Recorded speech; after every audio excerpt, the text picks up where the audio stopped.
my crew, the family I found in Starfleet. We made a pretty good team. As I've said many times, I'm a big fan of Star Trek and especially Star Trek Discovery. It is great to talk to you guys in Mexico City at CCXP. Very cool to be here. It is very cool, especially at their very first Comic-Con, which is awesome. 100%. But listen, before we get into Star Trek, and I have a lot of questions, I do have individual questions that I'd like to start with. And I don't think I've ever spoken with you before. If I have, I am. One of my all-time favorite films is Richard Linklater's Dazed and Confused. That is my favorite film that I've been a part of.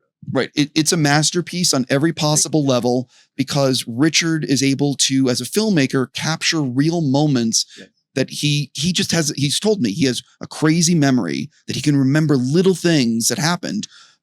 Looking back on that shoot, and I'm sure you've been asked 1,000 times, but what's like that fond memory you have, or what did it mean to you? Because that was very early, and I mean, honestly, from having read the script, I didn't know quite what it was. I couldn't get my head around, like, what is this movie supposed to be? And then the first time we sat down with Rick in the audition, just his vibe was awesome. But then the first time when we all got cast and we were in Austin, we had a rehearsal process, which you don't usually have in films. Sometimes you just show up, you go to set, and you're doing the film. But we had a week or two of rehearsal, and we would read through the scene, and Rick would go, "What do you think?" That alone was revelatory at the time for me, working in film anyway. Is that the way you think the scene should go? Do you have any ideas?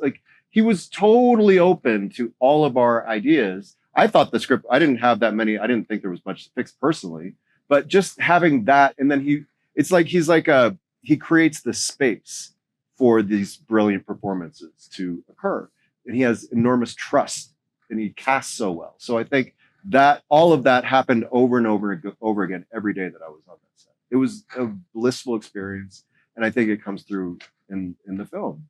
Oh, 100%. Again, it's also a Criterion movie. Yes. So throwing that out there. Yeah. Individual question for you. Very early in your career, you did a show that meant so much to so many people, My So-Called Life. Do you still have people coming up to you wanting to talk about it? Because I just want you to touch on this real quick. That show introduced characters that were not really on TV before. It really was a revelation for so many people. So can you sort of talk about that? The short answer to your question is yes. Every day on the street, online, someone will bring it up and want to convey their gratitude, real gratitude, for having seen themselves, or just seeing people that they've recognized in their lives, right? And I think that's what you're getting at, is the show really, it felt like it was these were fresh characters, but these people felt like people we knew, that we grew up with, that we were in school with. And so I think that's why it resonated so much with people. I know that in terms of queer people of color, Ricky Vasquez, no matter who played him, was going to be and is a revolutionary character. And he remained so for years after that show was canceled. I mean, there were years before we saw anyone like him again. But I think of him as kind of like the daddy, the granddaddy of these great queer people of color we see on TV now, characters on Euphoria. I can make a list. But I'm really proud of that he allowed people to really feel seen, a community that felt incredibly invisible and unwanted, challenged by our laws and our culture. And Ricky really gave them an opportunity to celebrate the fact that we're part of the culture, that we need to be celebrated, that we deserve to be seen. And I talk about him in ways that I don't talk about any other character I've ever played, because this sounds really corny to say, but it sounds really corny to say. I'm going to preface this by saying that, but it was something that came through me, right? I've seen some scenes recently because we're having our 30th anniversary this year where I was like, I don't know how that 19-year-old boy did that.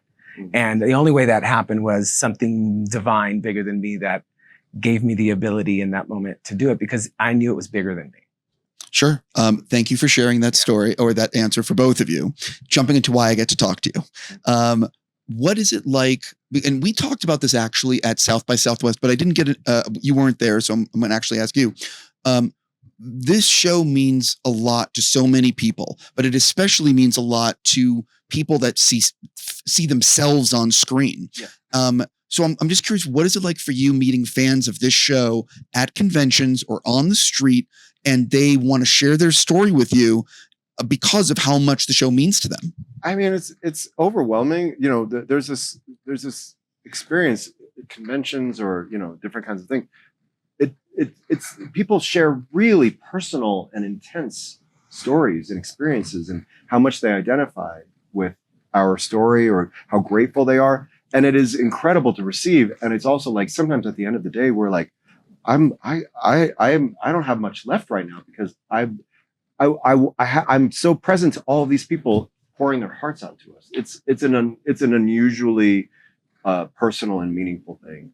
I can identify with it very directly, in part because one of my very best friends is a huge Trekkie, has been since he was a kid. He's a little bit older than I am, so he's like mimeographing fan letters. Wow. And he's gay, and he's been a part of the queer Trek fandom for all of these years. So he was a direct line to me to first know how much that community, the queer Trek community, has been wanting this to happen. So I already had a sort of tip off of how meaningful it would be. And then we didn't know for sure. We were crossing our fingers. You know, when we were shooting the toothbrush scene, we knew what that meant to us and what we hoped it would mean to people. And then we were like, we felt good. We were confident, but at the same time, the way that it was responded to exceeded, I think, any of our hopes. And that made us incredibly proud. Okay, this is going to be, now that we've done serious stuff, this is going to be a silly question. Okay. What is the coolest thing you guys have signed as autographs, or someone that's asked you to sign something? And maybe what's the weirdest thing? Well, I mean, a couple times you've probably done the sign people's bodies that for sure. they tattoo. Yes. Yeah. That's probably both? Yes. Cool and weird? 100%. Yes. Yeah, I would say, yeah. That was there have been some incredible like collector's item versions of like starships that I don't know where these have come from. They're so beautifully done, and they present them to us, and then I don't want to harm it by signing it. Like that kind of stuff. As a geek who collected things from when I was a little kid, that's pretty cool to me too. I think signing people's scrubs was cool, right? Like doctors who come to conventions and want me to sign their scrubs that they're actually going to wear to work, you know. And I don't know. I think young people who bring their dissertations, like you know, things that are personally meaningful to them, that I'm like, are you sure, you know, you want me to put my name on this?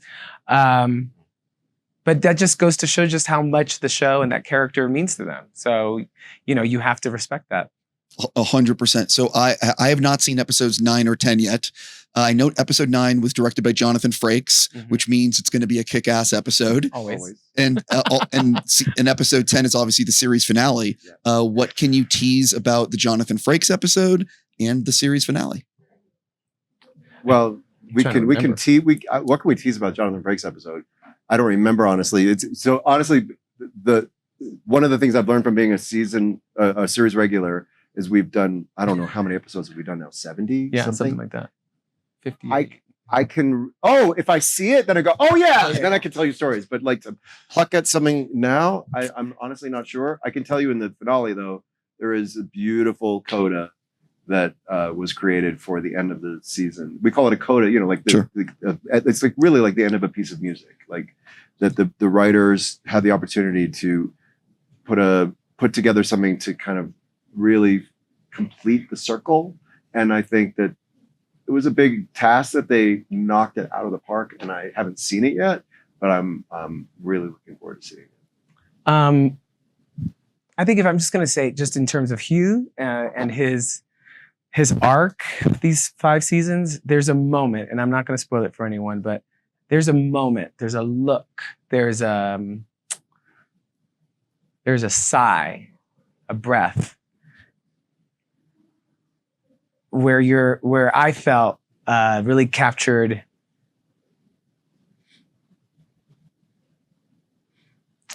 the essence of comfort in how far he's come. And I didn't know, we didn't know that it was the last season but like for me, when I saw it, I just was like, oh, good. He gets that. On that note, enjoy CCXP. Thank you so much.